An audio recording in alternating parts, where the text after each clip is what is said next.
Hi everybody, Patrick here from Engineering Shock Electronics. This is the LoRa kit getting started video. What we're going to talk about in this video is we're going to talk about how to solder the LoRa kit together if you've got a DIY kit. And if you don't have a DIY kit, a fully assembled kit, I just had to get the Heltec LoRa module installed. So first things first, before we talk about the kit, let's just assume that you've got an assembled version coming to you in the mail. I'm going to carefully remove this.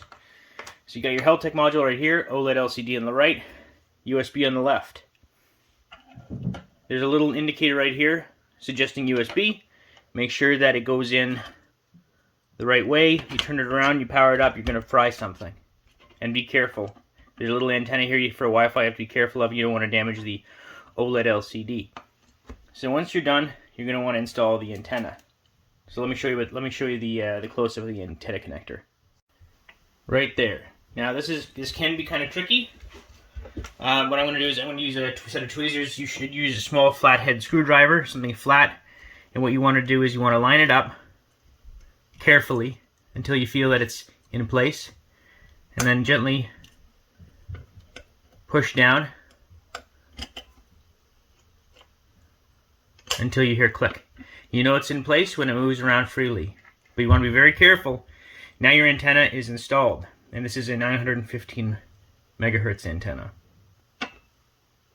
On the underside, there is an external battery connector, which you can use with the included battery connection, but that'll be covered in a different video. For now, we're going to leave that not plugged in.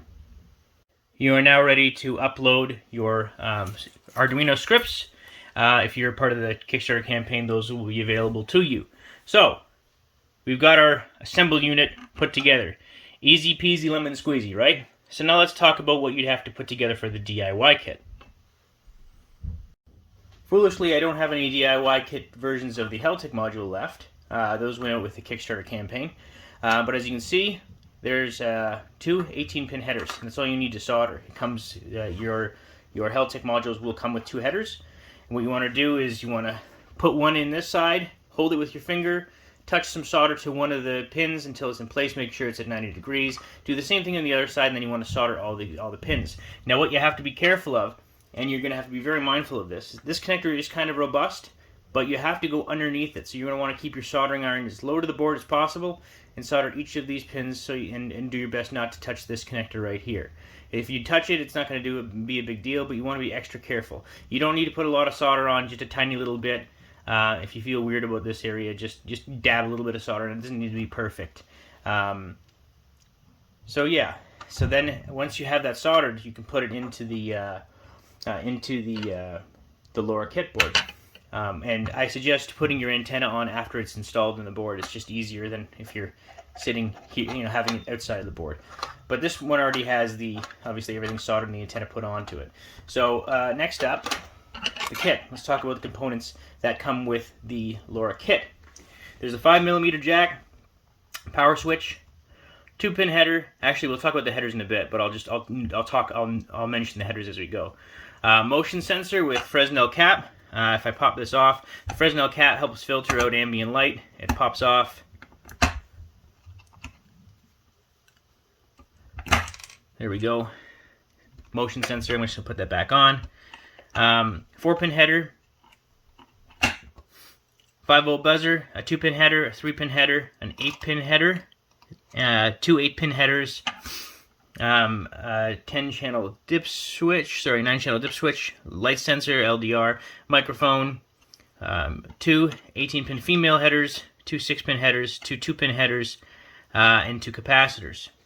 So what I'm going to do this a little bit differently. I'm going to use an assembled board because, again, I've sent out all of my kits. I should have done this video before. It was a mistake. I was just trying to get everything shipped, and everything shipped yesterday. So I'm going to talk about this as we go. First things first, the power jack.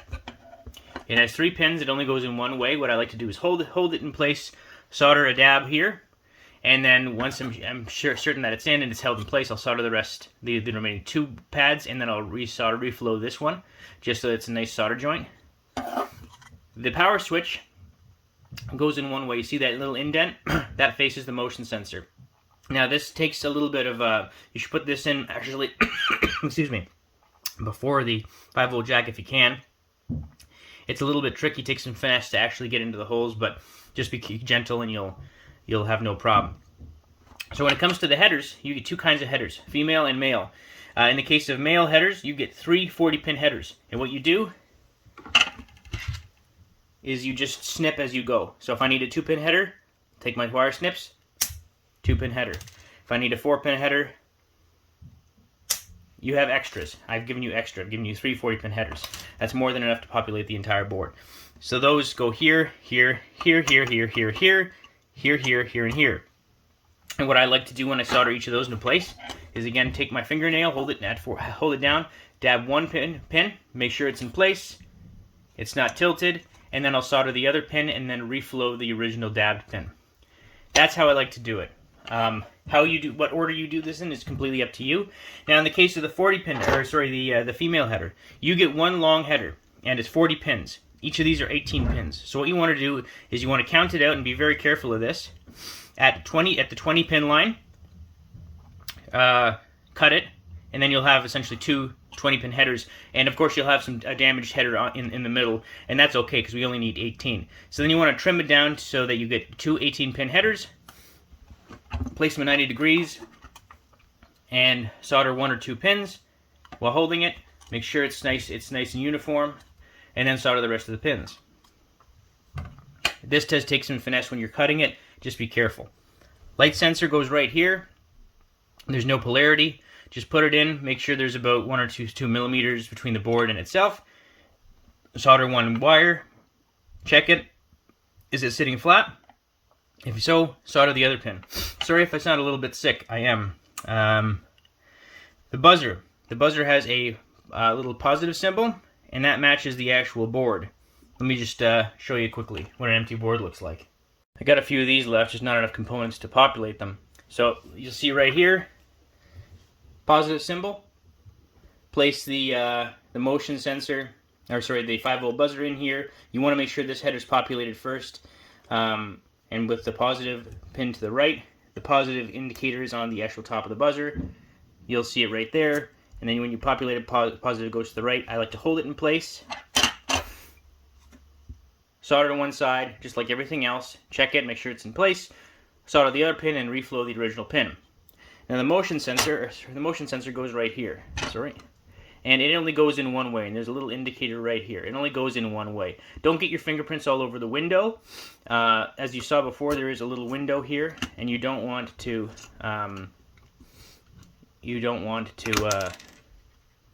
mess with that window, because that's the motion passive infrared lens. So there's a little notch right here. It'll face 2 o'clock or 1:30, and then what I do is just, I put the component in. Make sure the orientation's right. It really only fits in, I think, one way. Put the cap on while it hasn't been soldered yet, and then I can press and put my finger on this. It's not a big deal. Solder one pin, make sure it's not falling out. Solder the other 2 pins, and reflow this pin. And there we go. We've got that. So the dip switch. When the dip switch goes in, on should face the upper left of the board. Hold it down. Solder 1 pin on the other side. Turn it around. Make sure it's hunky dory. Solder the rest of the pins. All of the surface mount components are soldered for you. So the microphone, this is a tough one. Well, actually, it's not a tough one, but we'll get to that actually last. So let's talk quickly about the capacitors. The capacitors have a long pin and a short pin. Long pin is positive, short pin is negative. As you can see, this capacitor has a little plus sign in the left hole. On the left hole. So place your long pin in the left and your short pin on the right. And what you might want to do is just bend the capacitor back a little bit.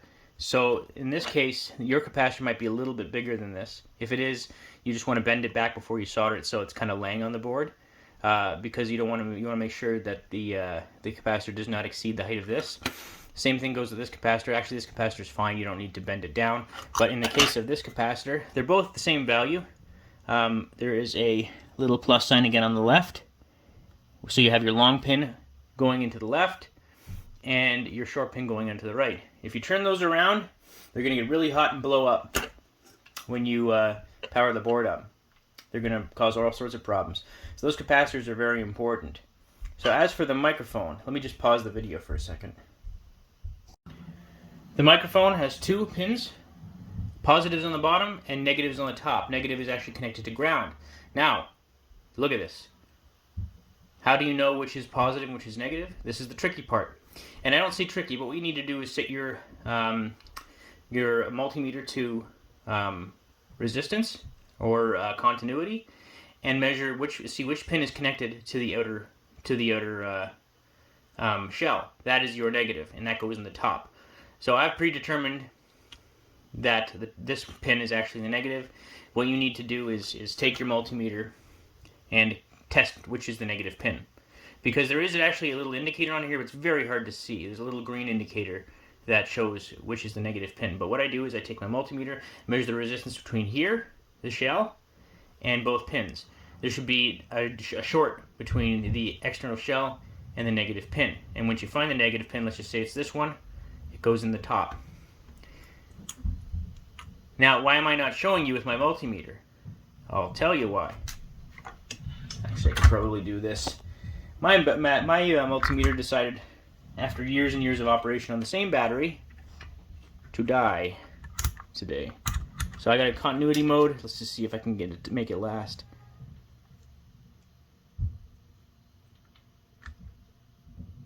You want to get it to beep? That's the negative pin. And it's going to say low bat. Seriously? So that's the negative pin. So that goes in the top. For some reason it's working now. Okay. Anyway, so that's that. I'm trying to think if there's anything else on here. Am I missing anything? We got the microphone, we got the light sensor. This comes solder for you, so does this. We talked about the caps, the headers. I'll just zoom in. This is your LED connection. We'll talk about that in later videos. Yeah, I think I've covered everything. So, that's the getting started video. That talks about how to solder the board together, how to solder the Heltec board together, and how to connect it. Again, don't connect this backwards. This is the way. This is the way. Yeah, sorry for the sick video. I've been battling with a little bit of a cold that my kids have had. It's not COVID.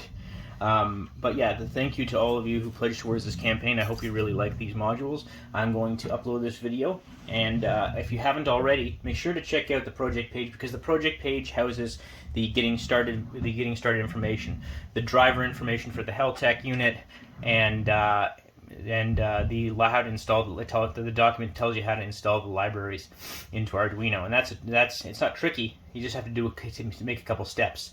And if you haven't already, I suggest upgrading to the latest Arduino version, because what it does is it prompts you when there's been an update to a GitHub library that exists in your libraries, and it installs the updates for you, which is very important. You have old libraries, you're going to have all sorts of troubles with this module. So if you do have problems ever uploading or compiling scripts, it's likely because you don't have the right updates installed for the library. So we'll talk about that in other videos. I'm going to get the project videos done now, and then I'll get any bonus stuff up and running as fast as I can. So actually, before I end this video, let's talk a little bit about this connector. I've got this out. It only fits in one way. There is a 100 milliamp lithium-ion battery charger that will charge to 4.2 volts on the board. So if you have a lithium-ion connected to this, red is positive, black is negative. Don't reverse it or you'll blow something up. But you have the option of using this. And then when you plug USB in, it will charge your lithium-ion battery. Thanks for watching, everyone.